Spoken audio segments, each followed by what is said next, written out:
Hi everybody, I'd like to talk to you today about trust and the word trusting and trusted. What it means is this: trust is something we do consciously or subconsciously that puts us into the area of no control. When we give up control, we're exercising trust. When I get behind the wheel of a car and drive, I'm trusting that everyone out there is going to obey the speed limit. When I go to a restaurant to eat, I'm operating in trust that the food is prepared properly and that the food is going to be safe. When I fly in an airplane, I go on there with trust. I don't know who's behind that cockpit. They keep the door shut all the time today. It could be a monkey flying it. It could be a robot. I don't know how they're flying airplanes today, but that's trust. So we put ourselves out there, and some trust that we have in our lives is without knowledge. We just go through it. It's unconscious trust. And then there's trust in our lives that's conscious. Hey, I'm going to trust you here. I'm going to give you this tool. I'm going to let you borrow this thing of mine, and I'm going to trust you to return that in the same shape in which I've given it to you. I trust that you'll do the right thing. You violated my trust. I thought you were this kind of person or that kind of person, and you did something different, and now I'm not able to trust you anymore. Well, you can see that the unconscious trust is something we just give out freely. We don't even think about it. And if we get disappointed at a restaurant, do we stop going? No. Do we stop trusting? No. We trust the next restaurant. We trust the next airplane. We trust the next driver out there on the road. So trust, being conscious and unconscious, are two different levels. Now, when we consciously trust, we're in conditions. What does that mean? It's called conditional trust, when we consciously trust. We get to make a choice that I trust you or you trust me in that conscious decision. That's where people get most of the pain in their lives that they experience from mistrust, distrust. That's where people get some of the greatest joys in their lives, when the trust that they beheld or gave to somebody is actually coming back to them.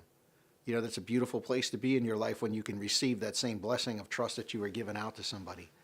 But I want to tell you, when you're making a conscious decision for trust, know who and why you're doing it. If you put a lot of conditions on your trust, you'll be disappointed a lot in your life. But if you're going to trust somebody, try to let it go and just trust them. Let go and let God is something I say a lot when I'm dealing with people in situations that I have to trust them. Because I'm really not in control. I'm giving it up. And if I consciously make the decision to give it up, then I want to consciously give up the control of it so that I don't have some crazy expectation that really can't be met from that exchange of offering trust or even receiving trust.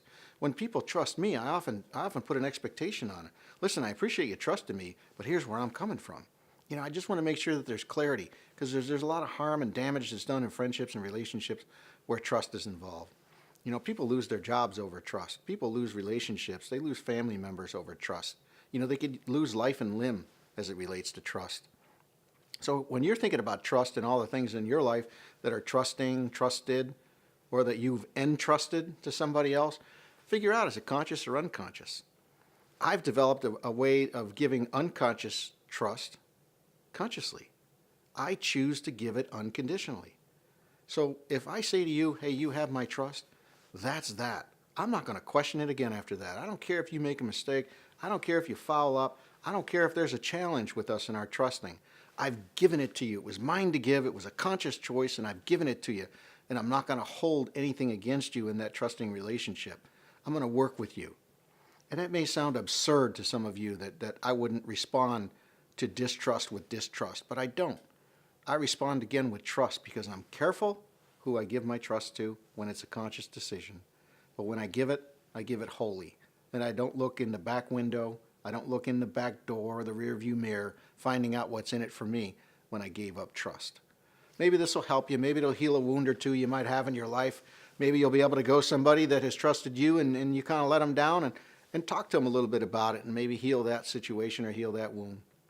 Hi everybody, it's Mark. If you enjoyed that video lesson, I have 3 things that you can do right now to continue your journey at E5 Leader. First of all, you can sign up for this channel. That way I can deliver weekly video lessons to you that'll transform your life. Secondly, you can go to e5leader.com where I have a bunch more free training videos, newsletters, blogs, all kinds of great information on the secrets to leadership lessons that have transformed the top leaders in this country. In addition to that, I'll share with you upcoming events and live events that we're doing, and you can check us out on other social media networks as well. And the last thing, you can buy the new book. It's available online. It's E5 Leader. That's the name of the book. And what it is success tools to help you maximize your potential and to create equilibrium in your life. Thanks for being here. It's great to be with you. I look forward to meeting you at a live event. And as I always say, go and grow as an E5 leader and never let anyone steal your dream. God bless you. I'll see you soon.